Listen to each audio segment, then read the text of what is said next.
This is CBC Winnipeg News.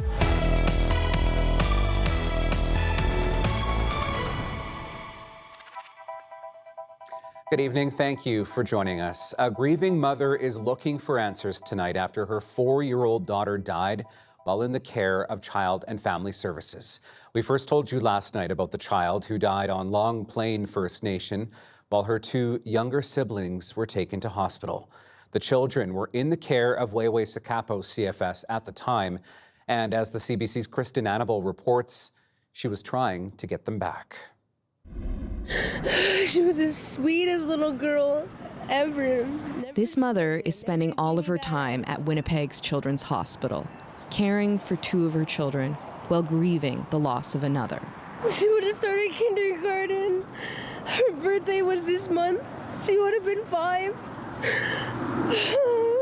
Yeah, baby. The 4-year-old and her 1- and 2-year-old sisters have been living on Long Plain First Nation since October after they were apprehended by Child and Family Services. CBC is not naming the mother to protect the identity of the siblings still in care. On Sunday, the mother was told tragic news. They come and told me about my daughter passing away, and then I had to ask them, where's my other 2? And they didn't even really know where they were.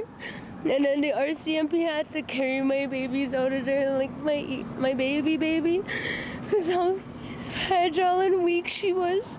Manitoba First Nations police were called to the home after the 4-year-old was found with suspicious injuries, and she was pronounced dead. Her 2 sisters were taken to hospital, 1 in critical condition. RCMP Major Crimes have taken over the investigation, and no charges have been laid. The mom says the children were in the care of Winnipeg CFS and that she had been trying to get them back. I kept asking every week, go there, sit at their office, ask them, can I see my daughters now? I cleaned up my act. I got sober for them. I did everything. I went to treatment, I did the programs, I stayed sober. Winnipeg CFS said they aren't commenting at this time. Meanwhile, Manitoba's Families Minister, Nahani Fontaine, said her department is going to open its own internal investigation.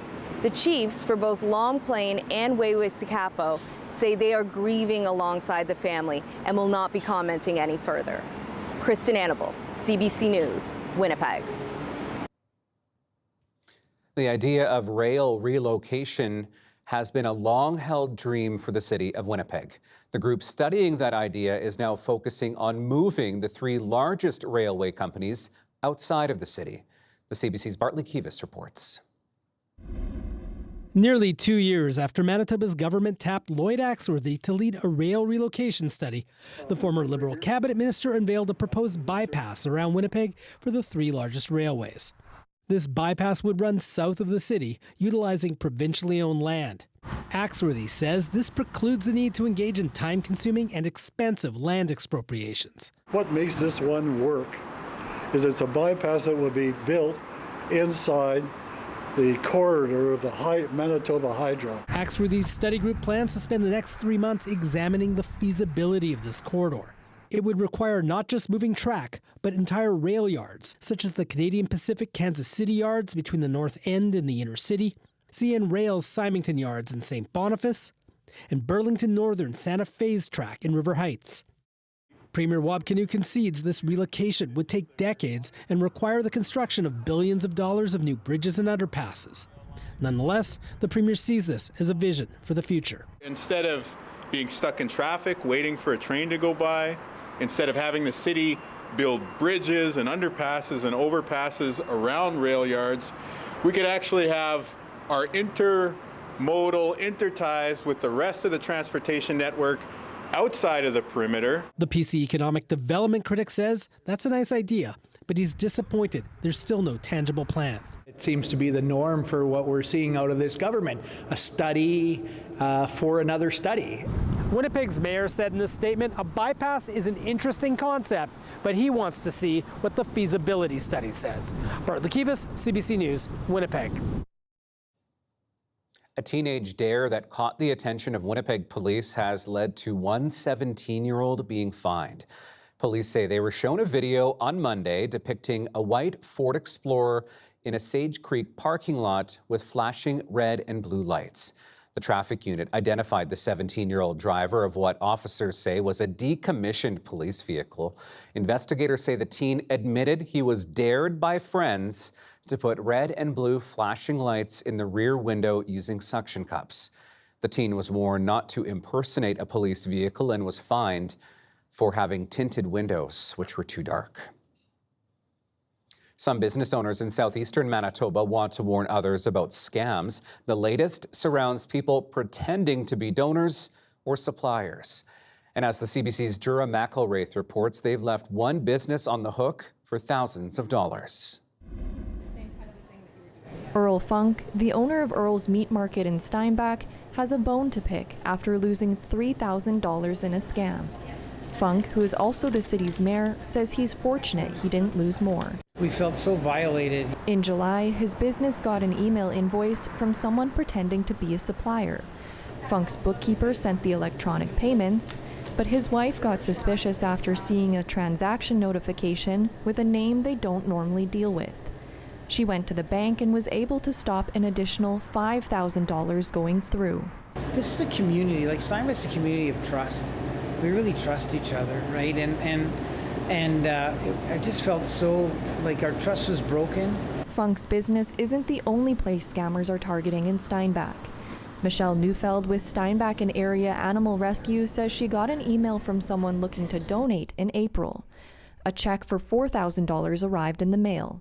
When she deposited it, the sender said he meant to give $2,000 and needed the other half back. It's not that simple, right? I can't just we're a charitable organization. I can't just give him thousands of dollars back. Mm-hmm. So we looked into it, and his check was already coming back to us. Mm-hmm. So it was a fraudulent check. For the rescue, that loss would have been significant.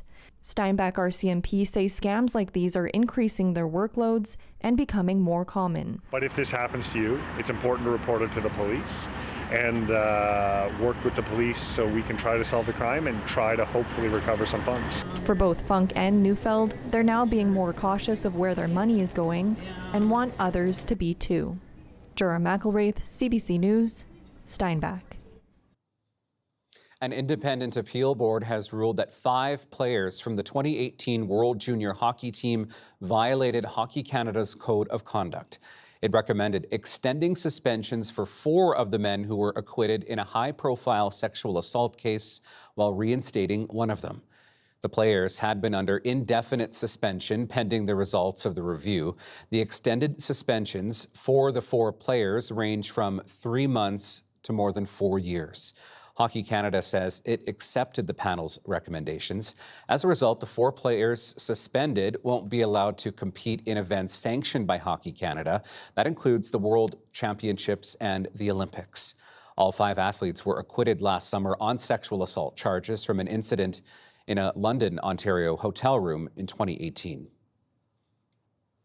A total solar eclipse has come and gone, but not before the celestial sight thrilled millions of people across Iceland and Western Europe.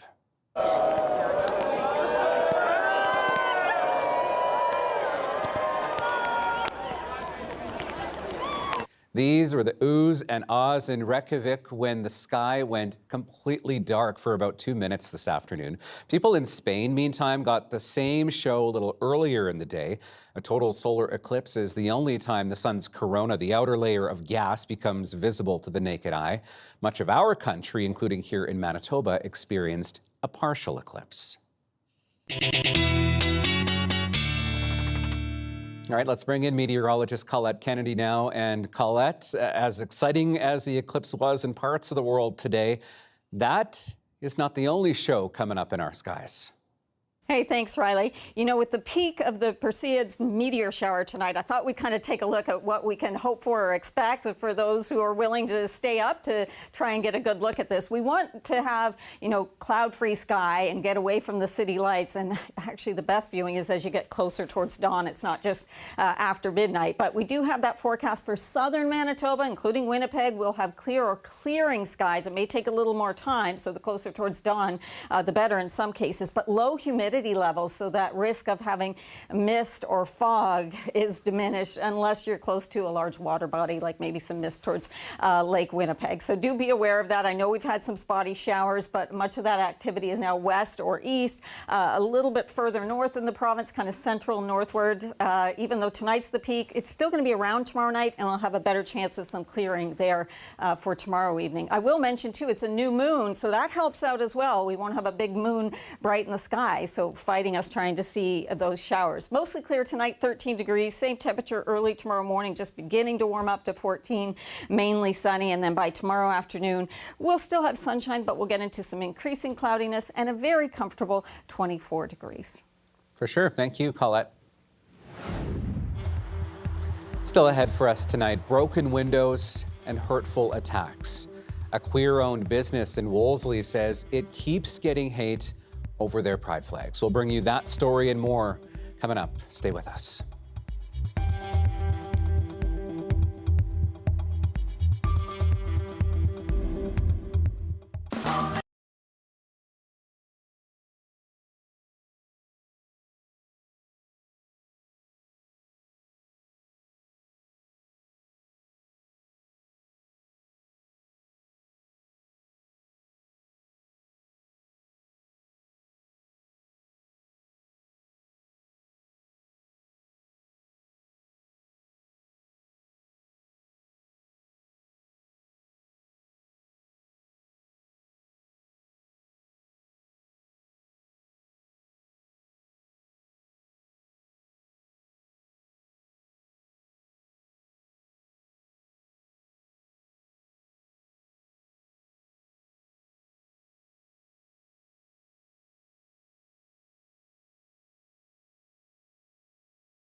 Welcome back. A queer-owned business says they have experienced multiple attacks since May. They believe their store is a target because of the pride flags that are hanging in their window. The CBC's Alicia Wang brings us the story. This is the aftermath of one of the attacks this business has experienced since May. Cauldron Bubble, a queer-owned store in the heart of Wolseley, says it's the second round of attacks since last summer. Somebody wrote over top of our pride flag that we have in the window to indicate ourselves as a safe space.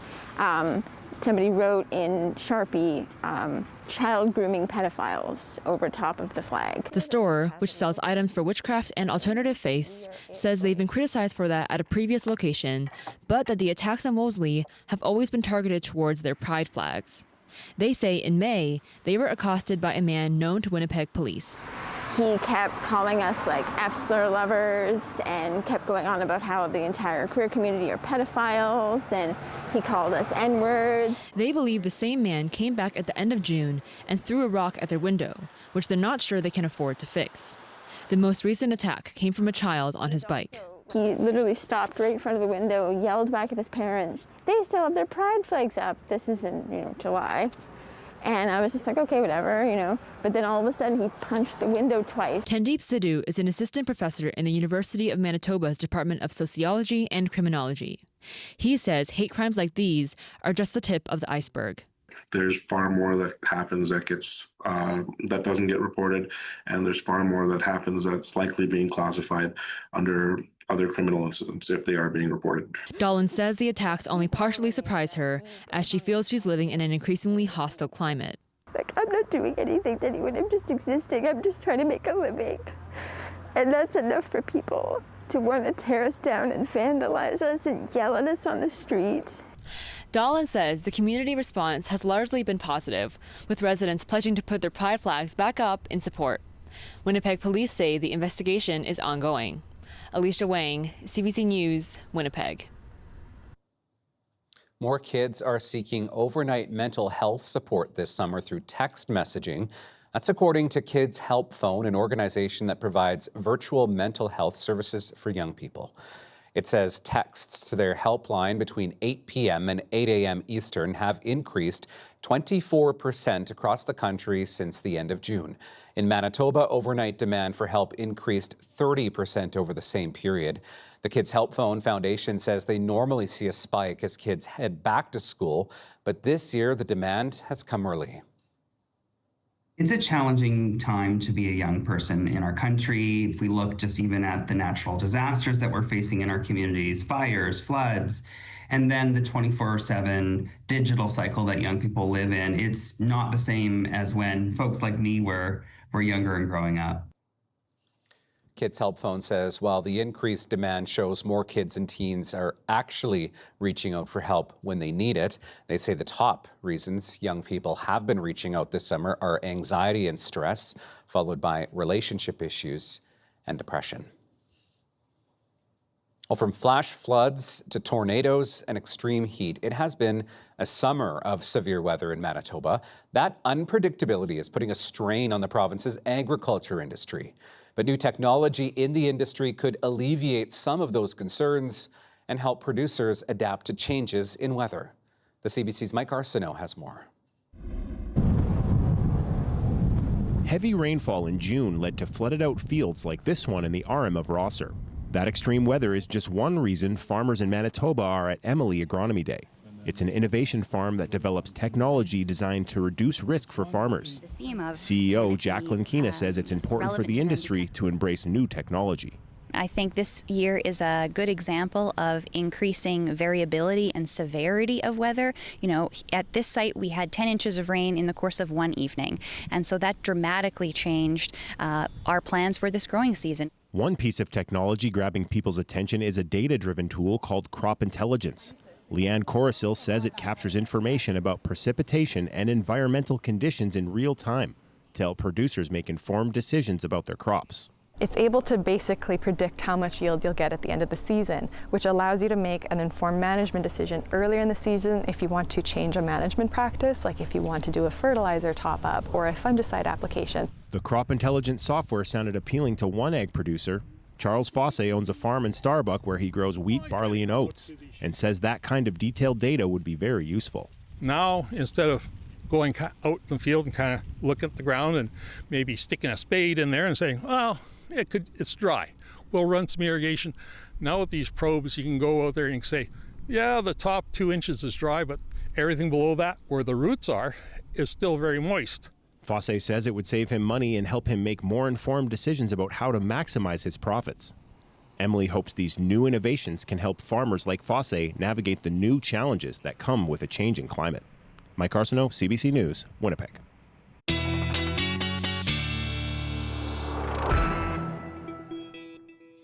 All right, let's bring back CBC meteorologist Colette Kennedy now with a full check on our Manitoba weather forecast. And again today, Colette, pretty comfortable day, not too hot, and still lots of summer left to be had.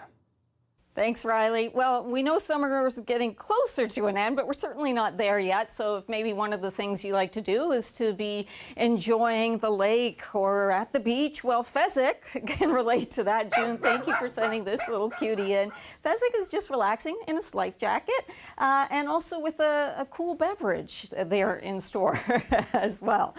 In terms of what you can expect with your dog walking forecast, we've got green paws all the way. Things looking good tomorrow. Maybe a little cool to start the day in the morning, but hey, it is mid-August now, if we can believe it. Upper level winds a little bit stronger today, but still essentially kind of a zonal flow from west to east. We worry about the smoke, at least in the upper atmosphere, and also that can have an impact on our viewing of the meteor showers tonight, but you notice that really still continuing to slide southward, and in terms of at lower levels or our air quality, we've been doing very well.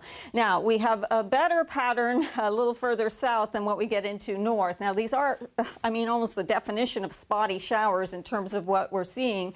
And we do have high pressure that will be building in. So although tonight might be the peak of the meteor showers, certain areas, maybe you don't get as good a view tonight, but then tomorrow night they're still going to be active. But in terms of what's happening is high pressure is actually going to be digging in as we're pushing into Thursday, Friday. So we'll get more and more clearing across the province. That is until Friday. We start off with sunshine, and then there is going to be this next system due to an area of low pressure stateside that's going to start pushing in more cloud cover and bringing that rain from west to east. In fact, by Friday night, I'm anticipating this kind of coming in, first the cloud cover and then the rain showers all the way over towards the Red River Valley. All right, so that's as we're going into the weekend. For tonight, having a look at what's going on with that extra cloud cover towards Melita and a few areas towards the southwest. It'll take a little more time for that to clear. A few showers for Thompson or Flin Flon or the Paw in the forecast for tonight, but for tomorrow, nice to see northern parts of the province kind of rebounding. So getting back towards seasonal. Thompson at 22, Churchill warming up instead of low teens, barely getting up to 17 for tomorrow. So that will be I think a nice change for many. Just feeling, you know, we've still got time. Summer's not over with yet. All right, for Winnipeg, 24 degrees for tomorrow. Friday, there's that increasing cloudiness as that system's coming in. For now, I'm holding those showers off until we get to the latter part of the day, evening and overnight. Sorry, into the weekend. Yes, it does hold over into at least the first part of the weekend, but then for the second half and into at least the beginning of next week, we should have some very nice sky conditions, Riley. Okay, so my flowers on my balcony will get a bit of water. Thanks, Colette. Coming up, nerves of steel. A Saskatchewan teen excels both on the ice and on the water. We'll bring you this story ahead in our Daily Lift. We're back after this.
Well, being a hockey goalie requires nerves of steel and a steady yet very quick hand.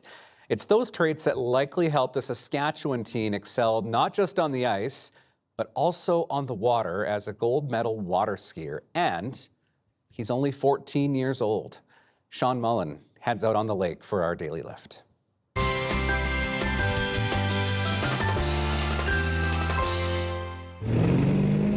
You may not think a hard turn on water skis would have much to do with stopping a hockey puck. But for Dylan Wall, being a goaltender and a Western Canadian champion water skier are both similar tests of mental strength. Thinking do what you know you can do, stick to your training, stick to your coaching, and just know what you can do and don't get too worked up about it. Wall's father Lane says the mental toughness his son developed in both sports is a big reason why the 14-year-old won slalom gold medals in this year's Saskatchewan and Western Canadian Championships. When the puck drops, you got to be ready.